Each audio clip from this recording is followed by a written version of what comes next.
Assalamualaikum warahmatullahi wabarakatuh.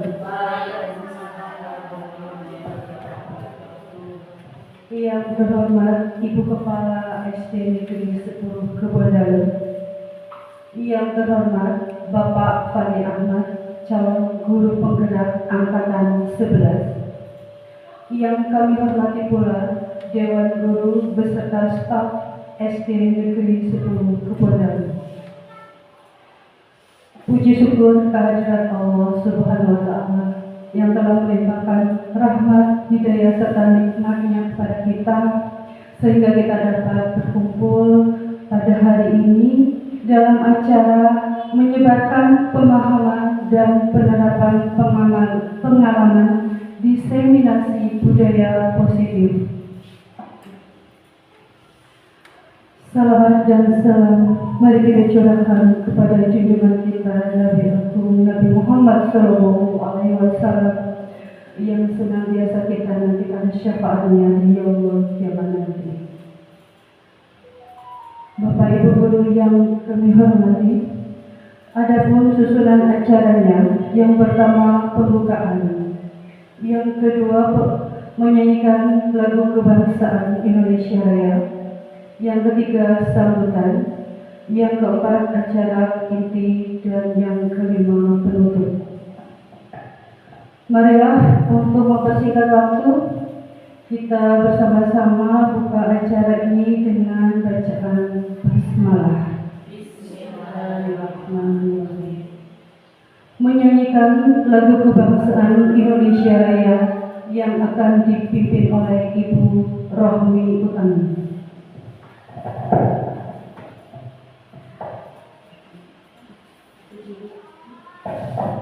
Hadirin dimohon berdiri. Bersama-sama kita menyanyikan lagu Indonesia Raya. Dimulai setelah hitungan ketiga. Hiduplah Indonesia Raya, 2, 3. Indonesia tanah airku, tanah tumpah darahku. Di sanalah aku berdiri, jadi pandu ibuku. Indonesia kebangsaanku, bangsa dan tanah airku. Marilah kita berseru, Indonesia bersatu. Hiduplah tanahku, hiduplah negeriku, bangsaku, rakyatku semuanya. Bangunlah jiwanya, bangunlah badannya untuk Indonesia Raya. Indonesia Raya, merdeka, merdeka, tanahku, negeriku yang ku cinta. Indonesia Raya, merdeka, merdeka, hiduplah Indonesia Raya. Indonesia Raya, merdeka, merdeka, tanahku, negeriku yang ku cinta. Indonesia Raya, merdeka, merdeka, hiduplah Indonesia Raya.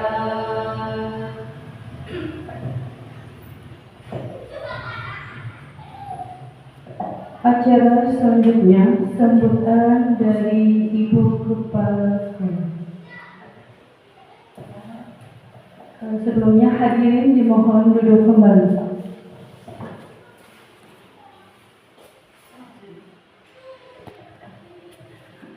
Acara berikutnya sambutan dari Ibu Kepala Sekolah. Kepada yang terhormat Ibu Sutiatmini SPSD, kami persilahkan.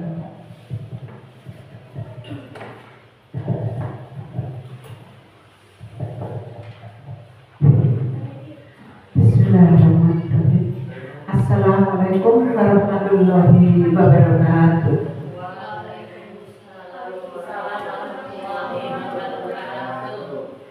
Kepada yang terhormat Bapak Ibu Guru semuanya, dan yang paling utama Bapak Fandi Ahmad selaku calon guru penggerak angkatan 11. Bapak dan Ibu yang saya hormati, pertama-tama marilah kita menunjukkan pamit untuk manjatkan puji dan syukur kehadirat Allah Subhanahu wa Ta'ala yang telah melimpahkan rahmat, hidayah dan inayahnya, sehingga pada kesempatan kali ini kita bisa berkumpul dalam rangka mengikuti kegiatan Pak Fandi Ahmad, yaitu dalam rangka menyebarkan pemahaman dan penerapan pengalaman diseminasi budaya positif dalam keadaan sehat walafiat tanpa halangan suatu abad. Salam dan selawat tak lupa selalu kami haturkan pada junjungan Nabi besar kita Nabi Muhammad Sallallahu Alaihi Wasallam beserta keluarganya yang senantiasa kita tunggu syafaatnya di akhir yaumul kiamat nanti. Bapak dan Ibu yang saya hormati, utamanya kepada Pak Fandi Ahmad, ini saya mengucapkan selamat mengikuti kegiatan diseminasi budaya positif, dan mudah-mudahan kita semua bisa mengikutinya dalam keadaan lancar dan tanpa kendala suatu apa. Marilah kegiatan ini kita ikuti dari awal sampai akhir nanti.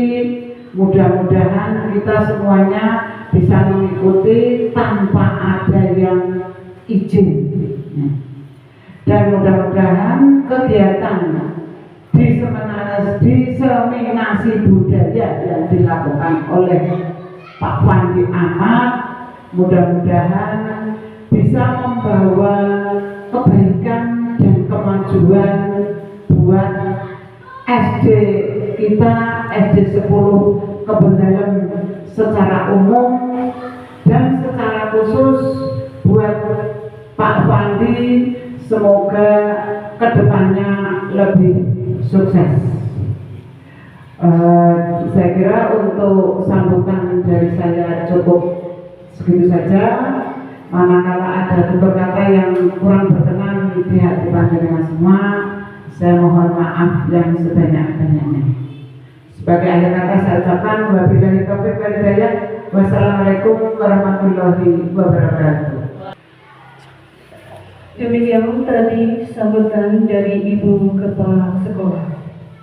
Acara selanjutnya adalah acara inti, yaitu pemaparan diseminasi budaya positif yang akan disampaikan oleh Bapak Fandi Ahmad sebagai calon guru penggerak angkatan 11. Kepada beliau kami persilakan.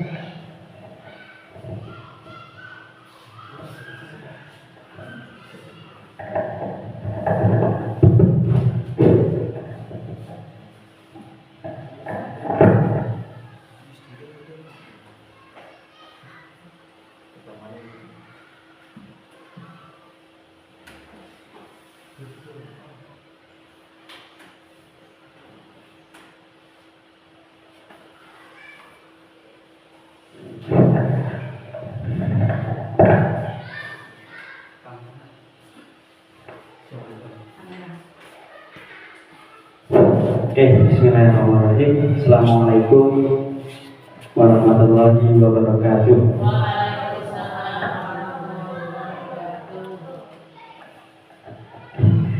Bismillahirrahmanirrahim. Rabbi shrah li sadri wa yassir li amri wahlul 'uqdatam min lisani yafqahu qawli. Yang terhormat Ibu Kepala Sekolah SD Negeri 10 Pondalam, Ibu Sudiati SPD SD. Yang terhormat Bapak Ibu Guru SD Negeri 10 Pondalam. Yang terhormat karyawan peserta penjaga SD Negeri 10 Pondalam. Yang saya cintai dan yang saya banggakan, anak-anakku dari kelas 1 sampai kelas 6. Pada kesempatan hari ini saya akan memaparkan hasil ilmu yang saya dapatkan di modul 1.4, di mana modul 1.4 itu tentang budaya positif.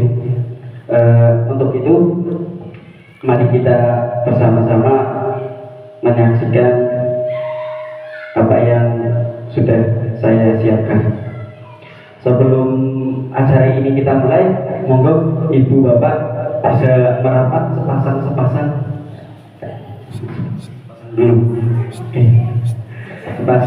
dulu, kita menyamakan perspektif bersama.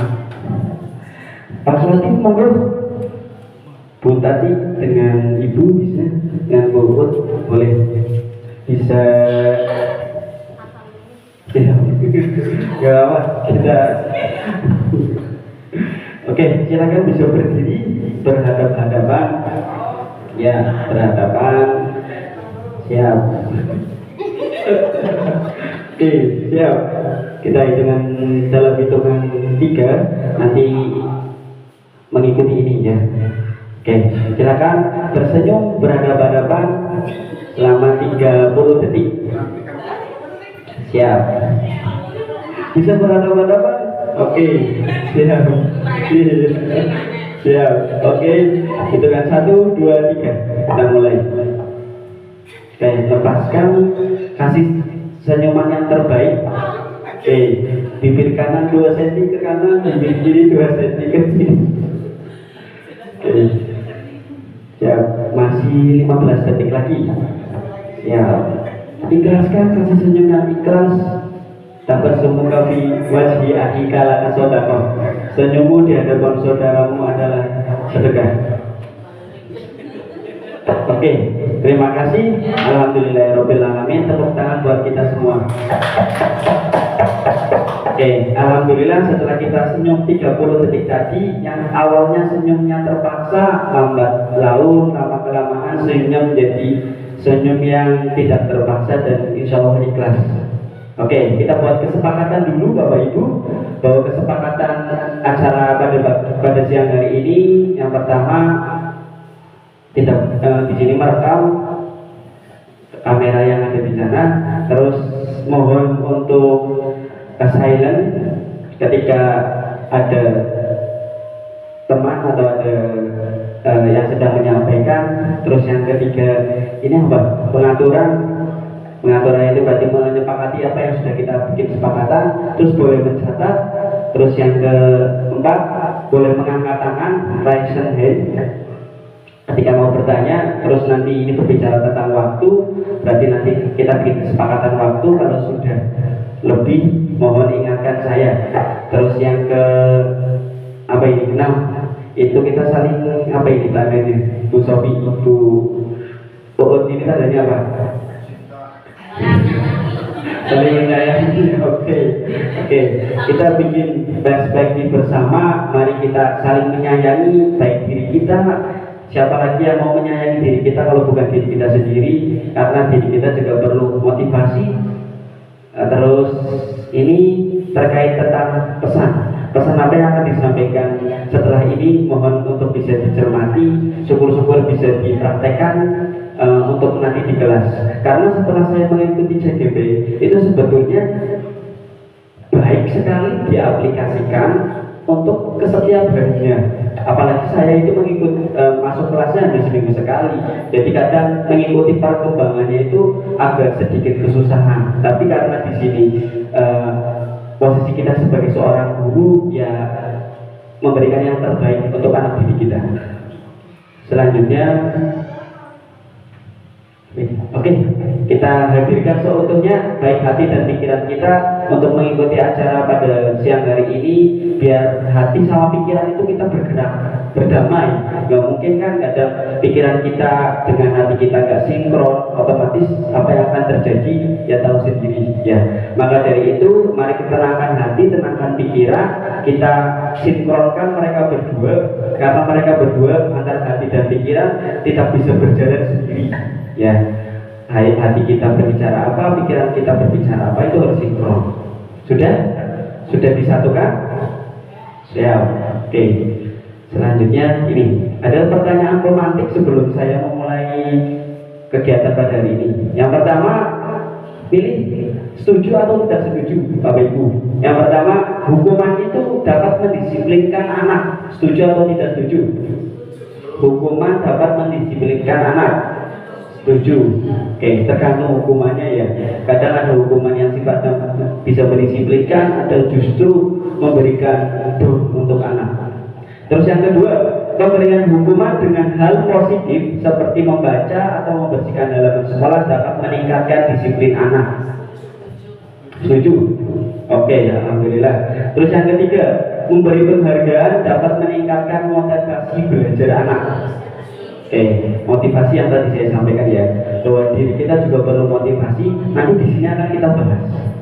Terus, karena tadi kita membahas tentang budaya positif, apa sih itu budaya positif? Ada yang tahu? Dua kata, budaya sama positif. Menurut ibu bapak di sini, budaya itu apa? Kebiasaan, terus warisan, nilai-nilai, begitu bisa jadi ya. Kalau positif otomatis hal-hal yang baik. Nah di sini, ya ini. Apa itu budaya positif? Seperti yang tadi sudah disampaikan bahwa budaya positif adalah sebuah perwujudan dari nilai-nilai atau keyakinan universal yang diterapkan di sekolah.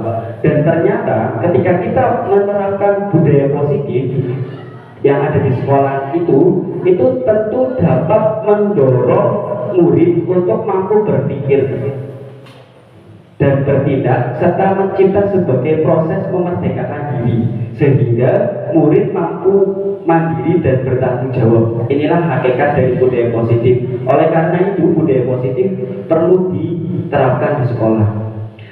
Dalam kesempatan ini nanti akan ada 8 pembahasan terkait tentang budaya positif, di mana budaya positif yang pertama konsep intinya adalah perubahan paradigma belajar. Yang kedua ada disiplin positif. Kalau tadi budaya positif, kalau ini disiplin positif. Terus yang ketiga ada nilai-nilai kebajikan. Yang keempat ada kebutuhan dasar manusia. Yang kelima ada motivasi perilaku manusia. Yang keenam ada posisi kontrol guru. Yang ketujuh ada keyakinan kelas. Dan yang kedelapan ada segitiga restitusi. Mungkin ini hal asing atau mungkin sudah pernah kita dapatkan dulu di waktu perkuliahan, tapi nanti akan sedikit dijelaskan di sini. Oke. Yang pertama tentang perubahan paradigma belajar. Apa itu perubahan paradigma belajar? Ini.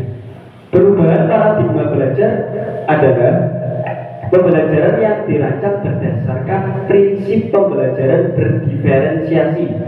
Mungkin ada yang tahu apa itu berdiferensiasi? Bu Nok, Bu Sofi?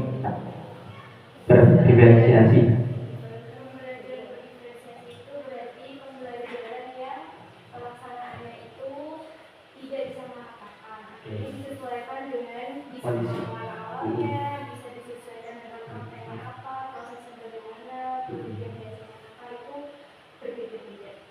Tepuk tangan buat Bu Sofi. Oke. Seperti yang sudah dijelaskan tadi bahwa berdiferensiasi itu berbeda. Kita tahu bahwa setiap anak memiliki karakteristik berbeda, gaya belajar yang berbeda, terus kemampuan yang berbeda. Dan di sini melalui perbedaan di sini itu kita ubah menjadi sebuah paradigma baru, di mana berdiferensiasi sehingga para peserta didik belajar sesuai dengan kebutuhannya berdasarkan tahap perkembangan sesuai dengan teori psikologi modern untuk mewujudkan profil pelajar Pancasila. Ada yang tahu profil pelajar Pancasila? Ini mungkin yang sering kita nyanyikan setiap pagi atau setiap sebelum pembelajaran. Ya, 6 elemen karakter dalam profil pelajar Pancasila. Mungkin Bu Tati bisa menyanyikan 6 karakter profil pelajar Pancasila. Oke, Bu, monggo Bu. 1, 2, 3, bareng-bareng. Pelajar Pancasila Beriman dan bertakwa pada Tuhan yang Esa, berakhlak mulia, kebinekaan global, gotong royong mandiri, kreatif dan bernalar kritis. Satu lagi Bu. Satu lagi. Pancasila dan bertakwa pada Tuhan yang Esa, akhlak mulia, kebinekaan global, gotong royong mandiri, kreatif dan bernalar kritis. Oke, alhamdulillah, tepuk tangan buat kita semua. Oke, inilah 6 karakter, 6 elemen karakter yang ada dalam profil pelajar Pancasila, dengan harapan setiap peserta didik memiliki karakter 6 ini. Ya, yang pertama ada beriman kepada Tuhan Yang Maha Esa, yang kedua berkebinekaan global, yang ketiga bergotong royong, keempat kreatif, kelima bernalar kritis, dan keenam mandiri. Kita lanjut, ini miskonsepsi tentang teori kontrol. Apa itu teori kontrol? Bahwa di sini ini ada 2 gambar, yang satu anak, yang satu guru. Ini posisi, ini miskonsepsi. Tahu istilah miskonsepsi bagi hal yang sebetulnya perlu kita perbaiki. Di sini ilustrasinya itu guru mengontrol murid. Kira-kira betul atau tidak guru mengontrol murid? Kurang tepat ya. Karena di sini posisinya guru bertugas menuntun fitrah yang ada dalam diri murid. Fitrahnya apa? Fitrahnya itu terkait tentang kodrat alam sama kodrat zaman. Terus yang kedua, ilustrasi bahwa semua kekuatan itu positif dan bermanfaat. Betul ya. Terus yang ilustrasi selanjutnya bahwa orang dewasa berhak memaksa. Betul atau tidak? Ini miskonsepsi yang selama ini mungkin perlu diperbaiki, kayak gitu ya, bahwa bukan semua orang dewasa itu berhak memaksa, itu tidak. Terus yang keempat, bahwa kritik dan membuat rasa bersalah mampu menguatkan karakter. Betul atau tidak?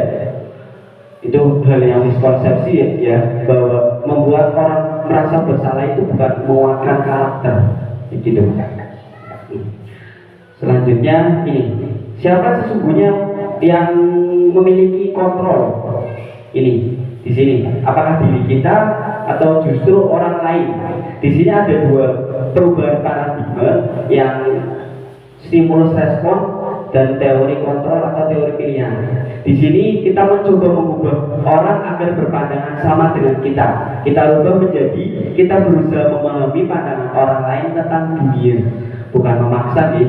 Terus yang kedua, perilaku buruk dilihat sebagai suatu kesalahan. Kita ubah menjadi semua perilaku memiliki tujuan. Terus yang ketiga, orang lain bisa mengontrol saya. Kita ubah hanya saya yang bisa mengontrol diri saya. Terus yang keempat, saya bisa mengontrol orang lain. Kita ubah menjadi Anda tidak bisa mengontrol orang lain, karena yang bisa mengontrol diri saya itu adalah diri saya sendiri. Terus yang kelima, pemaksaan ada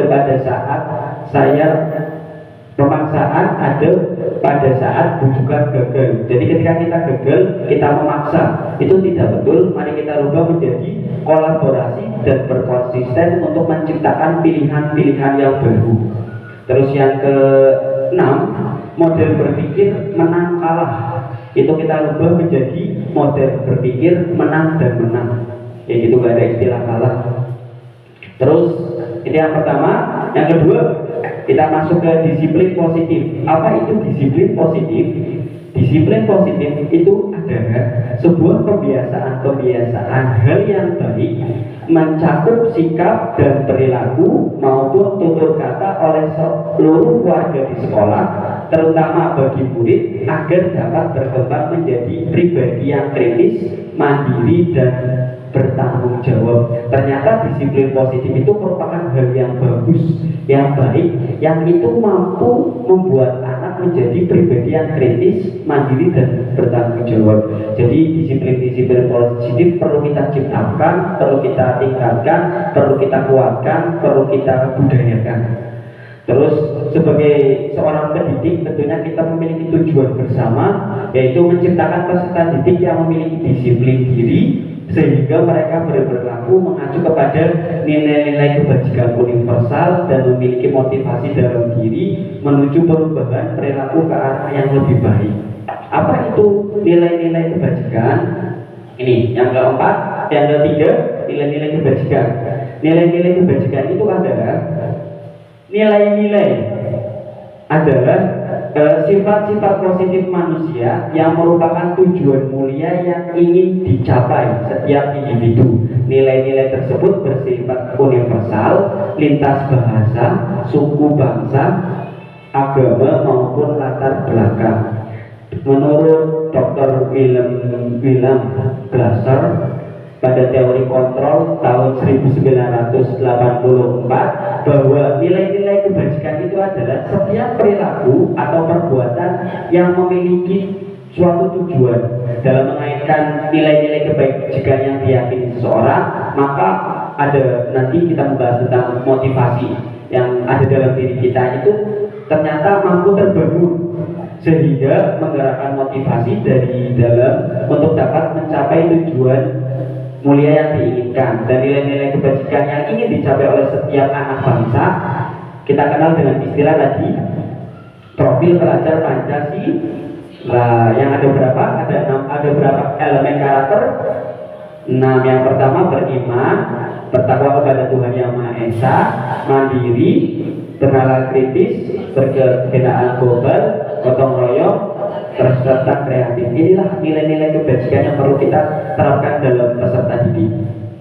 Terus ini, selain itu nilai-nilai kebajikan bisa berupa keadilan, keselamatan, tanggung jawab, kejujuran, rasa syukur, lurus hati, berprinsip, integritas, kasih sayang, rajin, berkomitmen, percaya diri, kesabaran, keamanan, dan lain sebagainya. Inilah nilai-nilai kebajikan yang bisa kita terapkan di kelas, di sekolah yang mungkin memiliki manfaat yang luar biasa. Terus yang keempat, kebutuhan dasar manusia. Sebagai manusia kita tentunya memiliki kebutuhan dasar. Dan apa itu kebutuhan dasar? Kebutuhan dasar manusia adalah segala sesuatu yang kita lakukan untuk mendapatkan apa yang kita inginkan. Jadi ini, kalau kita menginginkan sesuatu ya otomatis kita harus mendapatkan sesuai dengan apa yang kita inginkan. Dan seluruh tindakan yang kita lakukan tentunya memiliki tujuan. Gak mungkin dong kita berjalan gak memiliki tujuan, ya kan? Gak mungkin kita ke sekolah gak memiliki tujuan. Inilah maksud dari kebutuhan dasar manusia. Dan semua usaha terbaik yang kita lakukan adalah dalam rangka untuk menciptakan kebutuhan dasar kita terpenuhi dengan baik. Ada berapa kebutuhan dasar manusia? Ada 5. Yang pertama di sini ada bertahan hidup. Yang kedua ada kasih sayang dan rasa ingin diterima. Terus penguasaan, kebebasan, kesenangan. Apa maksud dari kebutuhan dasar manusia? Yang pertama bertahan hidup. Ini tentunya kita hidup juga butuh bertahan ya. Melalui apa? Melalui makanan, tempat tinggal, kita butuh keamanan, kita butuh kesehatan. Yang kedua, kasih sayang dan rasa diterima. Otomatis kita juga sebagai manusia butuh rasa diterima. Yang kedua, butuh dipedulikan. Yang ketiga, berbagi, bekerja sama, menjadi bagian dalam kelompok. Karena kita tahu bahwa manusia itu sebagai makhluk sosial, manusia sebagai makhluk yang membutuhkan orang lain. Yang ketiga, penguasaan itu di sini elemennya, komponennya ada harga diri, keinginan untuk dianggap ya, terus memimpin, berprestasi di itulah penguasaan. Terus kebebasan di sini kebutuhan dasarnya elemennya ada mandiri, memiliki pilihan, mencoba hal-hal yang baru, mampu mengendalikan arah dirinya. Terus yang kelima, yang terakhir ada kesenangan. Kesenangan lewat apa? Lewat bermain, lewat humor, bercanda, antusiasme dan tertawa. Kebutuhan dasar yang harus dipenuhi oleh manusia. Ini. Terus yang keenam ada motivasi perilaku manusia. Apa itu motivasi perilaku manusia? Ternyata ada dua motivasi perilaku manusia. Yang pertama ada motivasi ekstrinsik, yang kedua ada motivasi intrinsik. Motivasi ekstrinsik itu motivasi yang berasal dari luar. Yang intrinsik itu dari dalam. Apa saja motivasi intrinsik yang ada dari luar itu komponennya ini, bahwa motivasi dari luar itu dalam rangka untuk menghindari ketidaknyamanan atau hukuman, ya. Terus untuk mendapatkan imbalan atau penghargaan dari orang lain. Terus kalau motivasi intrinsik itu untuk menjadi orang yang mereka inginkan dan menghargai diri mereka sendiri dengan nilai-nilai yang mereka percaya. Ini contohnya ini nanti ada contohnya. Ini kalau misalnya gini, pernah melihat orang memakai helm pada saat berkendara. Nah, itu biasanya mereka memakai helm dalam rangka untuk menghindari hukuman. Ya, padahal ketika kita berbicara tentang perilaku manusia, ya, itu arahnya untuk keselamatan, untuk menghargai diri kita sendiri. Ini, ya kan? Itu hal yang sebetulnya perlu kita perbaiki. Terus sebetulnya biasanya kita melakukan sebuah tindakan dalam rangka untuk mendapatkan imbalan atau dengan ingin dapat penghargaan dari orang lain. Inilah justru motivasi-motivasi yang dari luar yang sebetulnya perlu, penting, tapi harus lebih kecil daripada motivasi intrinsik. Jadi motivasi intrinsiknya dibesarkan dulu, baru motivasi dari luarnya, kayak gitu. Selanjutnya tentang hukuman, konsekuensi, dan restitusi. Ketiga hal ini mungkin sama, tetapi ada hal-hal yang berbeda. Yang pertama terkait tentang hukuman. Hukuman itu sifatnya tiba-tiba atau tidak terencana. Kalau konsekuensi itu sifatnya terencana, disepakati sesuai dengan peraturan. Kalau restitusi menciptakan kondisi bagi murid untuk memperbaiki. Terus di sini bersifat satu arah. Kalau konsekuensi itu tidak dibuat untuk tidak nyaman, jadi dibuat dalam rangka agar nyaman. Terus restitusi itu proses kolaborasi yang mengajarkan murid untuk mencari solusi sendiri. Kalau semisal itu sifatnya hukuman fisik atau psikis, kalau konsekuensi itu guru memonitor murid. Ini perbedaan hukuman dan konsekuensi. Ya, dan ini restitusi. Apa itu restitusi? Restitusi itu proses menciptakan kondisi bagi murid untuk memperbaiki kesalahan mereka. Jadi ketika mereka memiliki kesalahan, itu bukan diajak atau bukan dihukum bersama, itu enggak. Ini ada restitusi yang menciptakan kondisi untuk memperbaiki kesalahan mereka. Jadi hukuman ternyata tidak yang kayak tadi mendisiplin anak itu tidak. Coba ini ada pilihan, apakah itu hukuman atau konsekuensi? Ya, coba. Yang pertama, mencatat 100 kali di dalam buku dengan kalimat saya tidak akan terlambat lagi karena terlambat sekolah. Hukuman atau konsekuensi?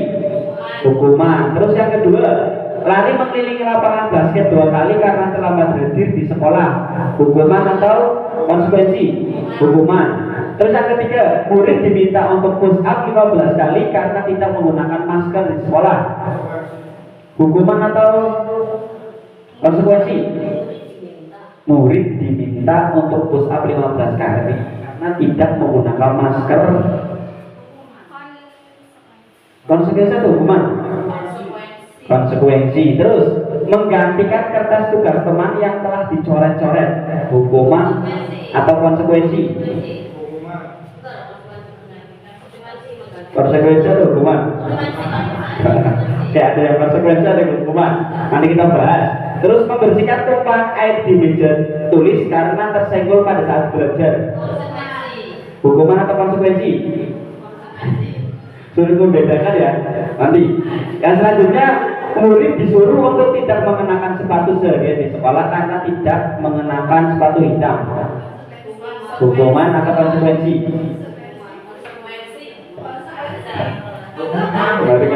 Oke. Terus lari mengelilingi lapangan basket 2 kali karena terlambat 10 menit untuk pelajaran PJOK. Hukuman atau konsekuensi? Hukuman. Kita lihat dari konsekuensi. Jadi kalau konsekuensi itu kata kuncinya aturan tapi dilanggar.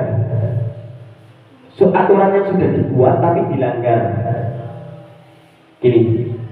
Dan sifatnya untuk mereka merasa bersalah kayak gitu. Ini kan ini bedakan. Ini kan hukuman karena ada kata kuncinya mencatat 100 kali, ya kan, di dalam buku karena terlambat sekolah. Bisa kan hukumannya yang lain, kalau ini kan tidak. Terus mengelilingi lapangan sepak bola, mengelilingi lapangan basket 2 kali karena terlambat di sekolah, itu hukuman. Karena sifatnya mendadak tiba-tiba, tadi disampaikan. Kalau hukuman itu sifatnya tiba-tiba, kalau konsekuensi itu terencana. Iya, perjanjian. Terus murid diminta push up 15 kali karena tidak menggunakan masker di sekolah. Itu sebuah hukuman. Mengganti kertas tugas teman yang telah dicoret-coret akibat konsekuensi. Dan itulah sebuah konsekuensi. Terus membersihkan tumpahan karena sudah melakukan sebuah kesalahan, dan itulah konsekuensinya membersihkan tumpahannya. Terus murid disuruh untuk tidak mengenakan sepatu seharian di sekolah karena tidak menggunakan ini hukuman karena sifatnya tiba-tiba. Terus lari mengelilingi lapangan basket 2 kali karena terlambat 10 menit untuk pelajaran PJOK. Mungkin pelajaran PJOK-nya sudah membuat kesepakatan bersama, gitu. Terus posisi kontrol guru. Kita sebagai seorang guru harus memiliki posisi kontrol ini. Ya, apa saja posisi kontrolnya? Posisi kontrolnya yang pertama ini sebagai penghukum, sebagai pembuat merasa bersalah, sebagai pemantau, sebagai manajer, dan sebagai teman. Ada kalanya kita menjadi seorang guru berposisi sebagai teman, berposisi sebagai penghukum, berposisi sebagai pembuat peserta didik kita merasa bersalah, berposisi sebagai pemantau, dan berposisi sebagai manajer. Dari kelima ini nanti kita akan bahas. Nah, ini pernyataannya. Kadang kan anak didik kita ya selalu ada saja hal-hal baru yang membuat kita itu merasa beristighfar, ya Allah ya Allah. Tapi ternyata ini ketika ada ucapan gini, saya kecewa sekali dengan kamu, saya kecewa sekali dengan kamu. Ini misalnya saya gurunya, Bu Tati sebagai muridnya, saya mengatakan saya kecewa sekali dengan kamu. Otomatis Bu Tati itu akan merasa bersalah. Oh iya, Pak Fandi, saya sudah mengecewakan Pak Fandi. Ini timbulnya Bu Tati mengatakan seperti itu, maka posisi saya sebagai seorang guru membuat orang merasa bersalah. Ini. Terus yang kedua, kamu tidak pernah benar melakukannya. Saya mengatakan sebagai seorang guru, kamu tidak pernah benar melakukannya. Tadi sebagai penghukum. Terus ketika ada perkataan seorang guru, ayolah lakukan demi bapak ibu, berarti di situ posisinya sebagai teman. ayolah lakukan demi bapak atau ibu guru. Terus yang keempat, apakah kamu mau mendapatkan stiker bintang hari ini? Itu sebagai pemantau. Kalau semisal kamu memiliki grade yang tinggi, terus semangat belajarnya kayak gini, kamu akan mendapatkan bintang, otomatis kan dipantau. Terus yang kelima, bagaimana kamu bisa menyelesaikan masalah ini? Ini nanti posisi kita sebagai seorang guru, sebagai manajer. Terus kamu selalu yang paling terakhir, ini sebagai penghukum. Oke, coba kita tebak. Posisi kontrol, apakah aku? Saya kecewa sekali dengan kamu. Bukan, enggak, pilihan yang tadi 5 kontrol tadi. Coba posisi kontrol kan tadi ada 5, apa saja? Yang pertama tadi posisi kontrol, penghukum, membuat rasa bersalah. Ketiga, teman. Terus keempat, akhir. Ada 5, coba posisi kontrol seorang guru ada 5. Yang pertama manajer, terus penghukum, teman, membuat rasa bersalah. Satunya pemantau. Lah ini dari kelima ini, saya kecewa sekali dengan kamu. Membuat rasa bersalah, bagus. Yang kedua, kamu tidak pernah benar melakukannya. Kamu menghukum, bisa membedakan ya. Terus, apakah rencanamu menyelesaikan masalah ini? Manajer, bagus. Terus, kamu tidak akan mendapatkan nilai jika tidak mengerjakan tugas. Kamu tidak akan mendapatkan nilai, berarti ada sebuah apa? Ada pantauan. Ketika kamu tidak mengerjakannya, tidak mendapatkan nilai, dipantau dulu ya. Berarti otomatis kan muridnya juga mengerjakan ini. Terus ini, udah, oke, alhamdulillah. Yang selanjutnya ini ada keyakinan kelas. Keyakinan kelas. Pernah mendengar istilah keyakinan kelas? Oke, mengapa tidak peraturan saja? Mengapa harus keyakinan kelas? Bukan peraturan tapi keyakinan. Mengapa ini? Ada sebuah banyak pertanyaan pemantik. Mengapa kita memiliki peraturan harus menggunakan helm bila mengendarai kendaraan roda 2? Mengapa peraturan bukan keyakinan? Terus yang kedua, mengapa kita memiliki peraturan 3M, menggunakan masker, mencuci tangan, dan menjaga jarak 1,5 meter? Ini peraturan, mengapa bukan keyakinan? Terus yang ketiga, mengapa kita memiliki peraturan harus datang tepat waktu pada saat mengikuti pelatihan? Mengapa ini peraturan, bukan keyakinan? Ada yang tahu? Kalau nggak dilakukan resikonya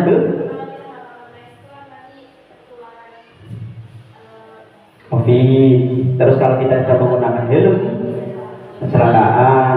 Terus kalau kita tidak datang tepat waktu pada saat pelatihan, otomatis kita akan tertinggal karena pak pelatihnya nggak akan mengulangi lagi. Dan untuk mendukung motivasi intrinsik, kembali lagi kepada nilai-nilai atau keyakinan-keyakinan yang lebih menggerakkan seseorang dibandingkan mengikuti serangkaian peraturan sekolah. Dan ini konsepnya. Pertama, kalau Bapak Ibu guru di sini kan sebagai wali kelas, guru kelas. Kalau kita mau bikin keyakinan, itu turunannya yang pertama peraturan kelas, berarti peraturan dulu, baru keyakinan, lingkungan positif, baru budaya positif. Peraturan kelas, contohnya apa saja?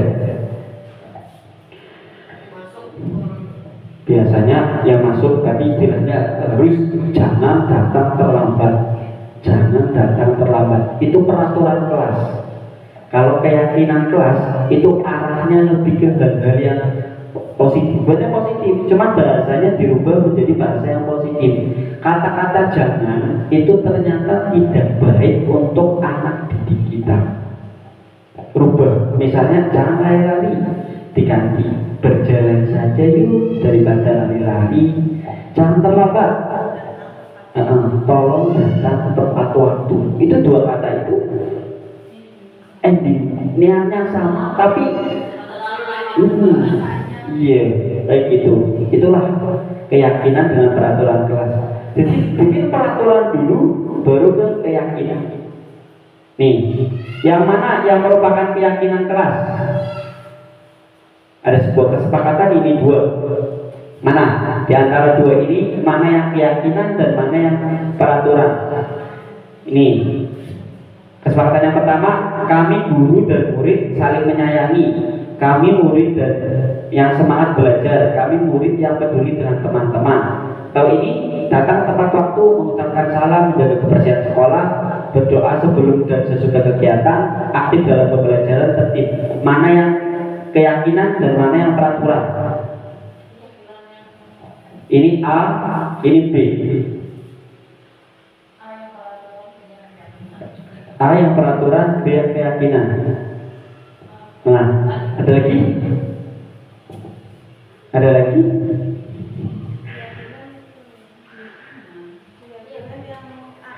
Ya, yang ini. Kalau peraturan itu sifatnya bersama-sama, ya sebetulnya bersama. Tapi ini, kami guru dan murid saling menyayangi, itu sebuah peraturan. Kalau keyakinan itu sini, datang tepat waktu mengucapkan salam, itu sudah. Setelah peraturan ini nggak boleh terlambat, kita bikin kesepakatannya ini. Biasanya di kelas tinggi itu cenderung bisa ini. Dan yang terakhir ada segitiga restitusi. Apa itu segitiga restitusi? Ini segitiga restitusi adalah suatu proses dialog yang dijalankan oleh guru agar menghasilkan peserta didik yang mandiri dan bertanggung jawab. Kemarin ada murid kelas 4 itu yang datang terlambat. Ketika saya sudah melaksanakan doa bersama, sudah memulai pembelajaran, tiba-tiba si anak datang. Kemudian saya suruh berdoa sendiri, kemudian saya tanya kenapa datang terlambat. Di depan teman-temannya, mereka anak tersebut menjawab karena kesiangan. Saya persilakan duduk. Di selesai pembelajaran, anak tersebut saya panggil, saya ajak berdialog secara face to face. Dalam rangka apa? Dalam rangka mengklarifikasi alasan-alasan kenapa kok bisa datang terlambat. Singkat cerita, ternyata datang terlambat karena bangunnya kesiangan. Tentunya bangunnya kesiangan ada penyebabnya. Saya tanya, kenapa kamu bangunnya kesiangan? Tidurnya kemalaman. Kenapa tidurnya kemalaman? Main HP sama nonton TV. Tidur jam berapa semalam? Setengah 12 dan saya tidur Pak karena baterai HP saya habis mati. Itu mereka menceritakan terjadi dialog ini, dan setelah itu saya ajak rebut bersama, ajak berdiskusi bersama. Ternyata ketika saya tidur kemalaman karena HP membuat saya bangun kesiangan dan akibatnya saya terlambat. Ini hal-hal yang kemudian si anak tersebut menyadari, oh iya, ketika saya ini akibatnya ini saya ini. Dan kita bikin kesepakatan bersama, kita ajak berdialog. Kalau kamu gak mau bangun kesiangan, kamu tidurnya jangan kemalaman.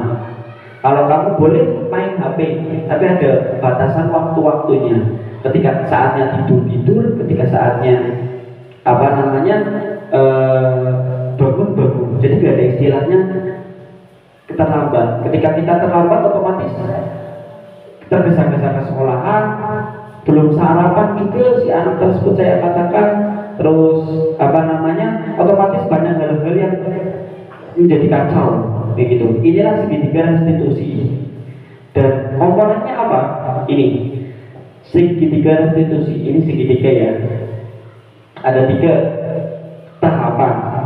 Yang pertama menanyakan keyakinan, yang kedua menstabilkan identitas, Yang ketiga ada validasi tindakan yang salah.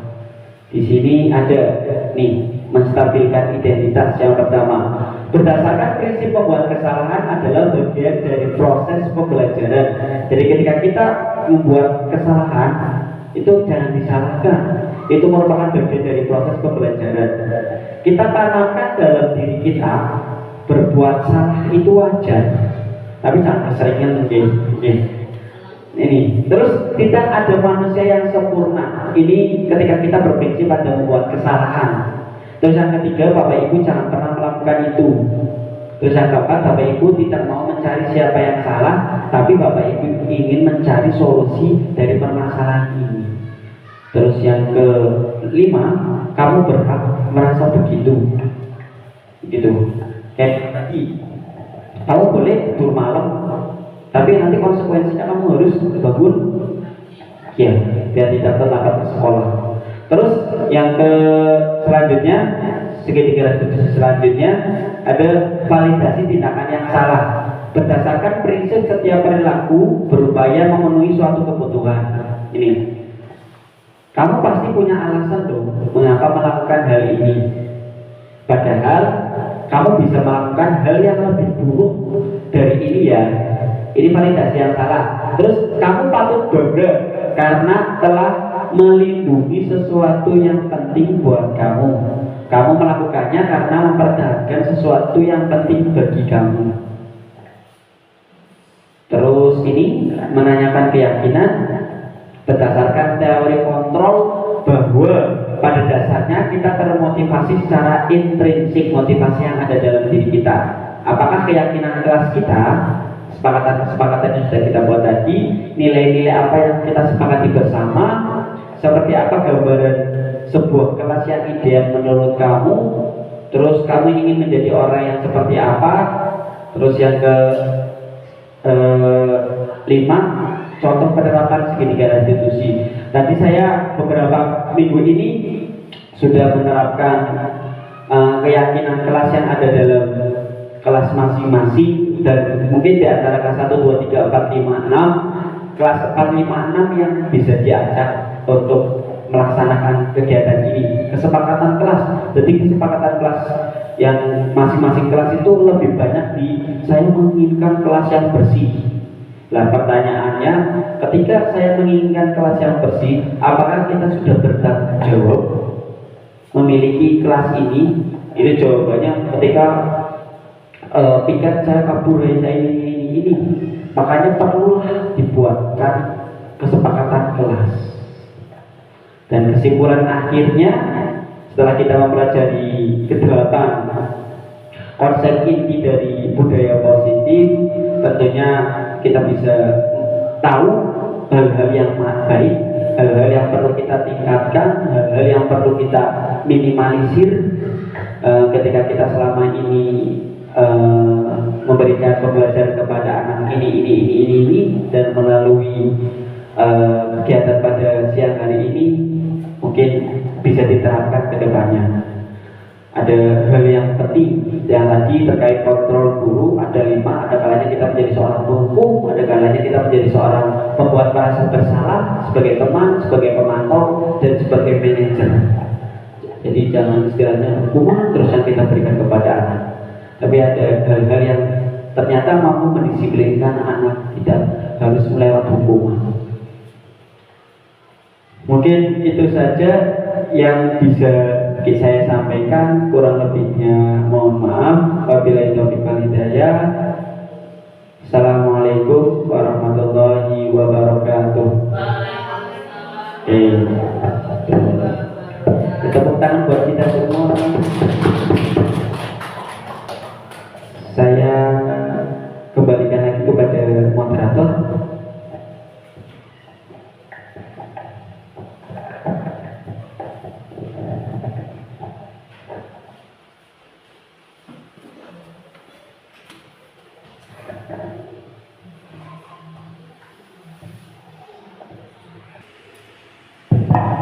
Demikian tadi pemaparan diseminasi budaya positif yang telah disampaikan oleh Bapak Fani Ahmad.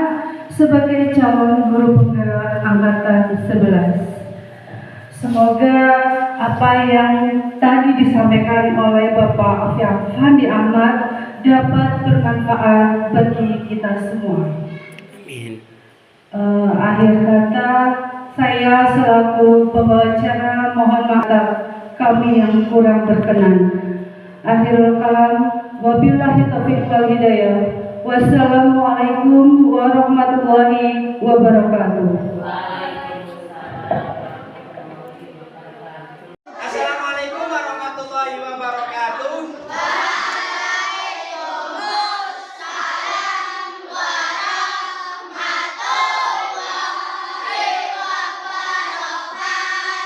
Oke, bertemu lagi dengan mata pelajaran pendidikan agama Islam pada pagi hari ini. Nanti Pak Fandi mau bikin sebuah kesepakatan kelas, di mana kesepakatan kelas ini nanti kita bikin bareng-bareng. Gak cuma Pak Fandi, tapi semua yang ada di kelas 6 ini. Nanti Pak Fandi kasihkan ini. Satu anak mendapatkan satu. Tulis, kamu menginginkan kelas yang seperti apa? Satu saja. Kamu mulai sekarang boleh berpikir, kamu menginginkan kelas 6 itu kelasnya seperti apa? Gini. Tulis saja satu. Ya. Antara teman yang satu dengan teman yang lain boleh sama atau boleh berbeda. Paham? Oke, Pak Fandi kasihkan ini.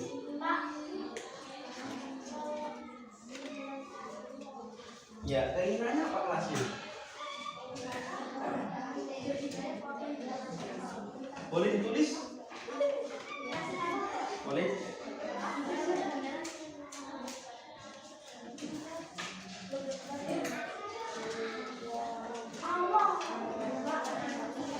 Tulis berdasarkan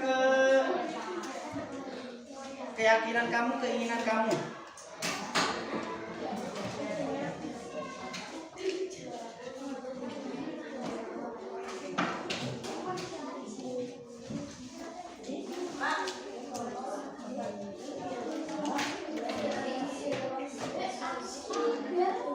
Tulis agak besar ya biar dibaca.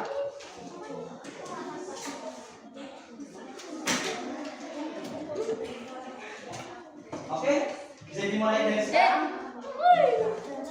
Jadi jalan.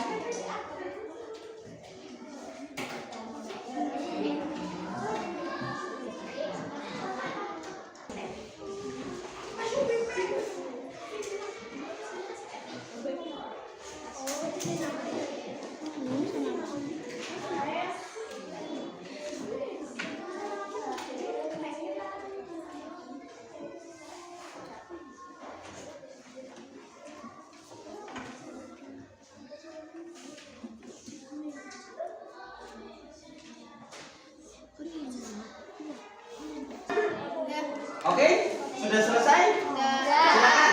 Kalau sudah selesai, tempelkan kertas yang sudah kamu tulis di papan tulis.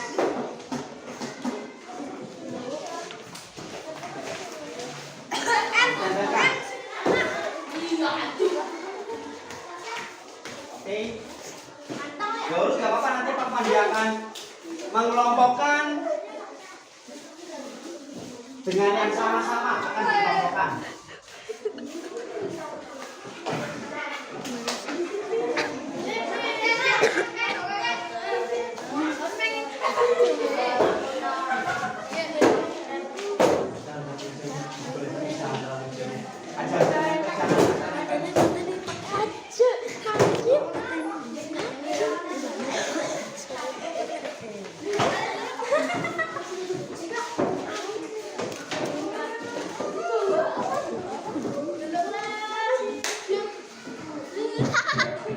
Oke, sudah.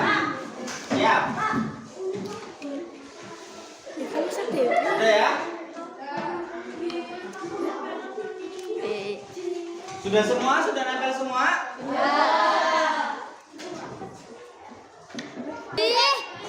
Koi parah Pak.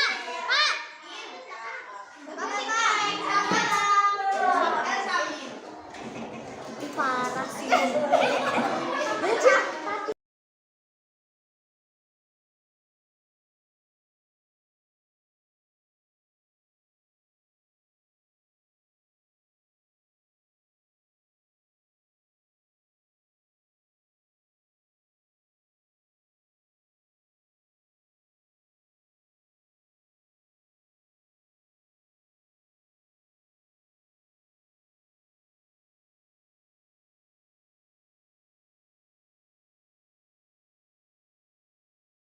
Oke, kalian sudah menulis keinginan dari kelas yang kamu inginkan, dan Pak Fani sudah mengelompokkannya menjadi 4. Di sini ada banyak yang menginginkan kelas kita itu kelas yang bersih, otomatis kelasnya bebas dari sampah sehingga pembelajaran itu enak.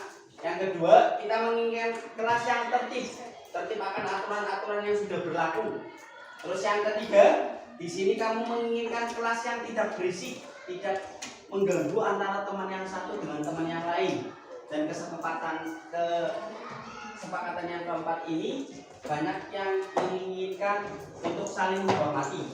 Di antara 1, 2, 3, 4 yang lebih banyak yang menginginkan kelasnya bersih. Oke, selanjutnya kita akan membuat kesepakatan kelas bareng-bareng.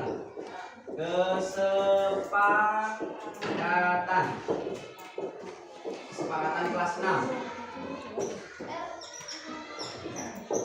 Ya. Apa itu kesepakatan? Ada yang tahu? Antara teman yang satu dengan teman yang lain, antara semua yang ada di kelas 6, bukan cuma Pak Fandi, itu kita bikin kesepakatan bersama dengan harapan kesepakatan yang sudah kita buat itu tidak dilanggar. Jadi kamu sudah ada perjanjian tuh. Kesepakatan yang pertama, sebelum belajar, oke, sebelum belajar kata Mas Davin, sebelum belajar kita berdoa. Berarti berdoa sebelum belajar.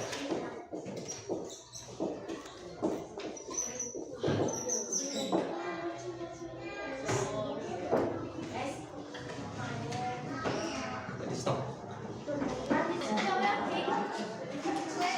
Oke, ada lagi kesepakatan yang 2. Kita bikin gak usah banyak-banyak deh, 5. Kesepakatan bersama 5. Di sini saya ada bully-bullyan. Di sini ada kasih pelajaran. Oke. Saling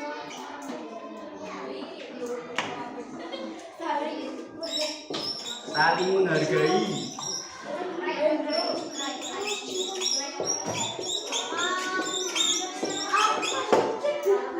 Saling menghargai. Terus ada lagi. Saling menghargai, saling tolong menolong. Boleh.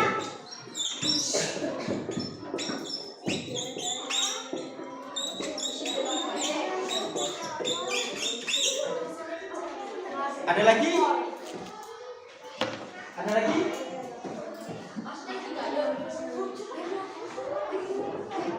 Tiga lagi, dua lagi. Saling menjaga kebersihan, ya.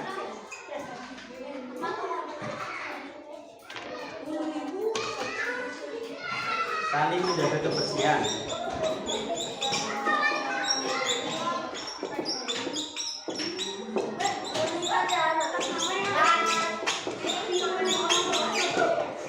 Terakhir, kita bikin kesepakatan bersama yang terakhir.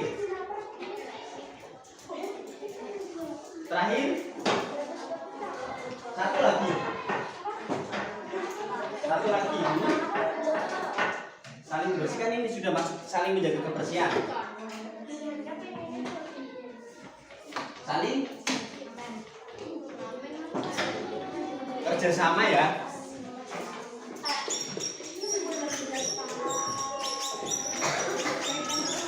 Oke. Kesepakatan yang pertama, berdoa sebelum belajar, sudah sering kita lakukan. Yang kedua, saling menghargai.